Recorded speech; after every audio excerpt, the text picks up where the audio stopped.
दोस्तों नमस्कार। शिक्षा मनोविज्ञान बाल विकास में आज हम शिक्षा मनोविज्ञान के कुछ ऑप्शनल प्रश्नों पर चर्चा करेंगे। तो देखिएगा, पहला प्रश्न अपना है, निम्नलिखित में से किसका अध्ययन मनोविज्ञान एवं शिक्षण शास्त्र के परिच्छेद बिंदु पर स्थित है। क्वेश्चन क्या है, निम्नलिखित में से किसका अध्ययन मनोविज्ञान एवं शिक्षण शास्त्र के प्रतिच्छेद बिंदु पर स्थित है। सकारात्मक मनोविज्ञान, औद्योगिक मनोविज्ञान, संगठनात्मक मनोविज्ञान, शिक्षा मनोविज्ञान। तो इसका आंसर क्या है, शिक्षा मनोविज्ञान। मनोविज्ञान एवं शिक्षण शास्त्र के प्रतिच्छेद बिंदु पर स्थित है, यानी मनोविज्ञान किस बिंदु पर अभी काम कर रहा है, तो शिक्षा मनोविज्ञान पर। अगला प्रश्न है, शिक्षा मनोविज्ञान का महत्व क्या है। ऑप्शन 1, विकासात्मक विशेषताओं को समझने में। 2, अधिगम की प्रकृति को समझने में। 3, व्यक्तिगत भिन्नताओं को समझने में। 4, सभी विकल्प सही है। तो शिक्षा में मनोविज्ञान का महत्व तीनों में है। विकासात्मक विशेषताओं को समझने में, अधिगम की प्रकृति को समझने में और व्यक्तिगत विभिन्नताओं को समझने में। नेक्स्ट क्वेश्चन है, निम्नलिखित में से कौन सा कथन असत्य है। शिक्षा मनोविज्ञान शिक्षा संबंधी व्यापक दृष्टिकोण नहीं प्रदान करता। शिक्षा मनोविज्ञान व्यक्तिगत विभिन्नताओं को ध्यान रखना सिखाता है, ये सही है। शिक्षा मनोविज्ञान अध्यापकों को मापन की विधियों से परिचित कराता है, ये भी ठीक है। शिक्षा मनोविज्ञान श्रेष्ठ शिक्षण विधियों की जानकारी देता है, ये भी ठीक है। पहला गलत है, शिक्षा मनोविज्ञान शिक्षा संबंधी व्यापक दृष्टिकोण नहीं प्रदान करता, भाई प्रदान करता है। नेक्स्ट क्वेश्चन है, निम्न में से कौन सा शिक्षा मनोविज्ञान का कार्य नहीं है। ठीक है, तो पहला है अधिगम कर्ता को जानना। दूसरा ऑप्शन है विषय वस्तु का चयन एवं संगठन करना। तीसरा है सीखने की प्रविधियों के लिए सलाह देना। और चौथा है असामान्य मनोविज्ञान वाले व्यक्तियों को समझना। तो यहां पर आपका यही सही नहीं है, असामान्य मनोविज्ञान वाले व्यक्ति को समझना।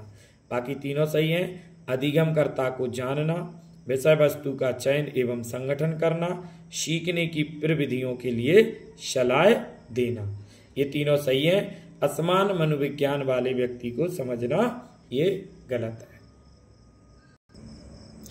नेक्स्ट प्रश्न है, निम्नलिखित में से कौन सी शिक्षा मनोविज्ञान का एक कार्य नहीं है, यानी शिक्षा मनोविज्ञान का कौन सा कार्य नहीं है। पहला, अनुशासन बनाए रखने में सहयोग। दूसरा, कक्ष की समस्याओं का समाधान। और तीसरा, आकलन एवं मूल्यांकन में सहयोग। और चौथा, कोई भी विकल्प सही नहीं है। तो देखिए, आप पूछ रहे कौन सी शिक्षा मनोविज्ञान का एक कार्य नहीं है, तो दोस्तों इनमें से कोई भी शिक्षा मनोविज्ञान का कार्य नहीं है। नेक्स्ट प्रश्न है, शिक्षा मनोविज्ञान नहीं है मनोविज्ञान की एक अनुप्रयुक्त शाखा, शिक्षा का विज्ञान, एक धनात्मक विज्ञान, एक मानक विज्ञान। तो एक मानक विज्ञान, शिक्षा मनोविज्ञान एक मानक विज्ञान नहीं, एक व्यवहारिक विज्ञान है। कैसा है, व्यवहारिक, मानक नहीं है। तो इसमें से एक मानक विज्ञान ये गलत है, इसकी जगह व्यवहारिक विज्ञान होना चाहिए था आंसर। नेक्स्ट प्रश्न है, निम्नलिखित में से कौन सा कथन शिक्षा मनोविज्ञान के संदर्भ में सही नहीं है। तो इसका संबंध शिक्षा के क्या और क्यों से है। दूसरा, यह शैक्षिक वातावरण में एक व्यक्ति के व्यवहार के अध्ययन के लिए वैज्ञानिक विधियों का प्रयोग करता है। तीसरा, यह शिक्षक शिक्षार्थी एवं शिक्षण अधिगम परिस्थितियों से संबंधित है। और चौथा, यह एक पूर्ण विज्ञान नहीं है। तो ये गलत है आपका, चौथा विकल्प आपका गलत है। यह एक पूर्ण विज्ञान नहीं है, ये आंसर गलत है। बाकी तीन सही है। नेक्स्ट प्रश्न है, शिक्षा मनोविज्ञान सहायक है। खुद ने समझावा माए, बालक ने समझाए के लिए, शिक्षण विधि के लिए, संपूर्ण शैक्षणिक प्रक्रिया के लिए। तो इसका आंसर दोस्तों क्या होगा? संपूर्ण शैक्षिक प्रक्रिया के लिए शिक्षा मनोवैज्ञानिक सहायक है। नेक्स्ट प्रश्न है, अधोलिखित विकल्पेषु व्यवहारिक मनोवैज्ञानस्य क्षेत्रे कस् विकल्पस्य गणना न भवति। अर्थात ये पूछ रहे हैं कि कौन निम्न अधोलिखित में से व्यवहारिक मनोविज्ञान के क्षेत्र से संबंधित नहीं है। शिक्षा मनोविज्ञान, नैदानिक मनोविज्ञान, प्रयोगात्मक मनोविज्ञान और वैधिक मनोविज्ञान। तो वैधिक मनोविज्ञान आपके व्यवहारिक मनोविज्ञान से संबंधित नहीं है। Option number 4। नेक्स्ट, जो छात्र कक्षा में बहुत प्रश्न पूछते हैं, आप उनके साथ कैसा व्यवहार करेंगे? जो छात्र कक्षा में बहुत प्रश्न पूछते हैं, आप उनके साथ कैसा व्यवहार करेंगे? हतोत्साहित करेंगे? नहीं। कक्षा से बाहर निकाल देंगे? नहीं। उपेक्षा करेंगे? नहीं। सराहना करेंगे? ये बिल्कुल आंसर सही है। चौथा आंसर बिल्कुल राइट है। नेक्स्ट, शिक्षा मनोविज्ञान वैज्ञानिक विधि से प्राप्त किए जाने वाले मानव प्रतिक्रियाओं के उन सिद्धांतों के प्रयोग को प्रस्तुत करता है जो शिक्षण और अधिगम को प्रभावित करते हैं। यह कथन किसने कहा है?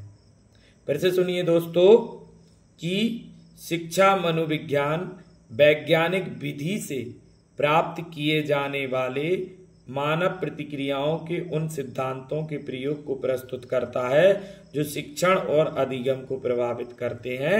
यह कथन किसका है? Skinner, Alice Crow, Crow and Crow, Sawrey and Telford का। तो दोस्तों इसका आंसर है एलिस क्रो। क्या कहा है कि शिक्षा मनोविज्ञान वैज्ञानिक विधि से प्राप्त किए जाने वाले मानव प्रतिक्रियाओं के उन सिद्धांतों के प्रयोग को प्रस्तुत करता है जो शिक्षण और अधिगम को प्रभावित करते हैं।